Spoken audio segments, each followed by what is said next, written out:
امریکہ اور ایران کے ہتھیار کیا واقعی ہی ختم ہو رہے ہیں؟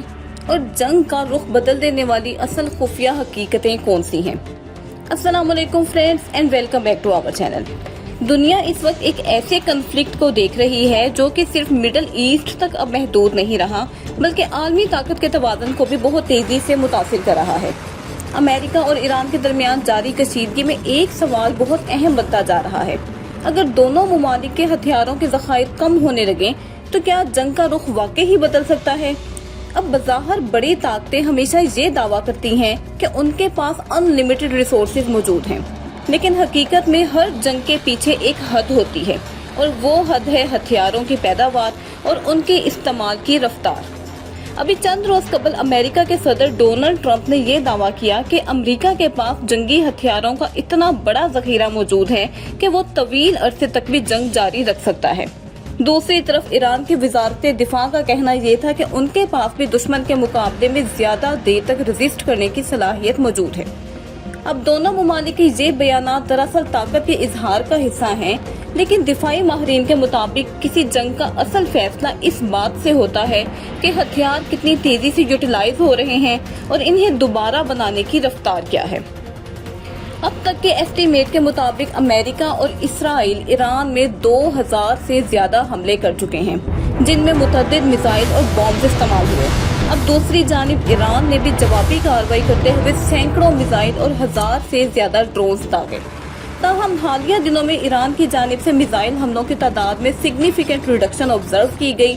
امریکی فوجی حکام کے مطابق ایران کے بیلسٹک میزائل حملے ابتدائی دن کے مقابلے میں 86% تک کم ہو چکے ہیں، جبکہ ڈرون حملوں میں بھی بہت زیادہ کمی دیکھنے میں آئی۔ اب اس کمی کی دو بڑی وجوہات ہو سکتی ہیں۔ پہلی یہ کہ ایران اپنے میزائل اور ڈرون ذخائر کو محفوظ رکھنے کی کوشش کر رہا ہے تاکہ جنگ طویل ہونے کی صورت میں ان کے پاس دفاع کی صلاحیت موجود رہے، اور دوسری وجہ یہ ہو سکتی ہے کہ امریکی اور اسرائیلی فضائی حملوں نے ایران کے اسلحہ ذخائر، لانچرز اور فیکٹریوں کو شدید نقصان پہنچایا ہے۔ فرینڈز، ایک اہم حقیقت یہ بھی ہے کہ ایران جغرافیائی لحاظ سے ایک بہت بڑا ملک ہے۔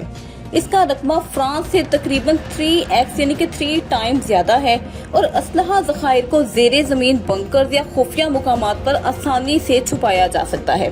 اس لیے صرف فضائی حملوں کے ذریعے کسی ملک کی تمام جنگی صلاحیت ختم کرنا تقریباً ناممکن ہے، اور حالیہ تاریخ بھی یہی دکھاتی ہے کہ صرف فضائی طاقت سے کسی بھی دشمن کو مکمل طور پر ختم نہیں کیا جا سکتا۔ امریکہ یقیناً دنیا کی سب سے زیادہ پاورفل فوجی قوت ہے، اور اس کے پاس روایتی ہتھیاروں کے بہت زیادہ ذخائر موجود ہیں، لیکن جدید جنگی ہتھیار، خاص طور پر گائیڈڈ میزائل اور دفاعی نظام انتہائی مہنگے اور لمیٹڈ تعداد میں تیار کیے جاتے ہیں۔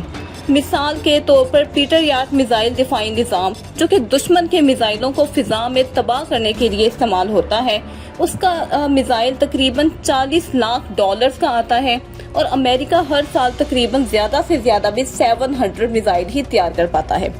اب اگر یہ جنگ طویل ہو جاتی ہے اور ایران مسلسل اپنے میزائل حملے جاری رکھتا ہے تو یہ دفاعی ذخائر بھی امریکہ کے آبویسلی دباؤ میں آ سکتے ہیں، اور یہی وجہ ہے کہ اطلاعات کے مطابق صدر ٹرمپ نے امریکی دفاعی کمپنیوں کے نمائندوں کو طلب کیا تاکہ ہتھیاروں کی پیداوار کو کسی طرح سے تیز کیا جا سکے۔ فرینڈز، ان تمام سینیریو میں آج کے تجزیہ نگار ایک اہم سوال پوچھ رہے ہیں۔ اگر یہ جنگ مزید طول پکڑتی ہے تو کیا کم ہوتے ہتھیاروں کے ذخائر امریکہ اور ایران دونوں کے لیے ایک نیا بحران پیدا کر سکتے ہیں؟ اور ایک بات تو یقینی ہے، جدید جنگیں صرف گولیوں اور میزائل سے نہیں، بلکہ فیکٹریوں، دفاعی بجٹ اور ٹیکنالوجی کی رفتار سے جیتی یا ہاری جاتی ہیں، اور یہی وہ فیکٹرز ہیں جو کہ آنے والے وقت میں اس کنفلکٹ کا اصل رخ طے کریں گے۔